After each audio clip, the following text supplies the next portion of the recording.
Hello guys, welcome to next vlog. Welcome to my daily vlog mga ka-idol. Kasi muna tayo guys sa ating munting mansion. Mansion talaga. Ito po guys yung aming inumpisahan ngayon na munting kubo. Paglalagyan po mga ka-idol ng aming mga paninda. Munting tindahan guys para may kita kahit barya-barya. Diba kasi marami tayong bayarin guys, kaya kailangan natin kumita kahit papano. Hindi pwede nakatunganga lang mga kalodi. Kailangan gumawa ng paraan. Dahil kapag gusto, meron paraan. Yung mga kawayan na yan guys, buti libre dito mga ka-idol yan. Hindi na yan binibili.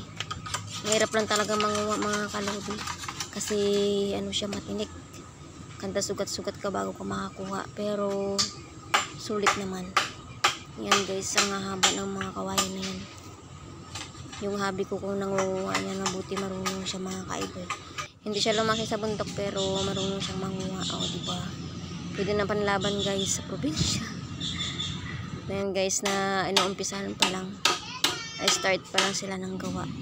Diyan po namin ilalagay yung aming mga paninda. Kasi sa ngayon po mga ka-idol, hindi pa na-arrange ng maigi yung mga paninda namin. Kasi yan nga, ginagawa pa lang yung paglalagyan namin. Dito po kami nagtayo guys ng munting kubo kasi malapit po siya guys sa kalsada.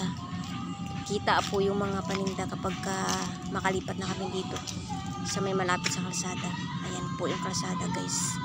Kita po yung mga paninda kapag dito. Kaya dito po namin yan ilalagay kapag okay na tong munting kubo na to. Ayan, diba? Kapag gusto meron paraan lang yan guys para kumita. Kaysa uupa kami mga ka-idol, ay yung kita mo wasto lang sa upa, diba? Thank you for watching guys. Until my next video, bye bye.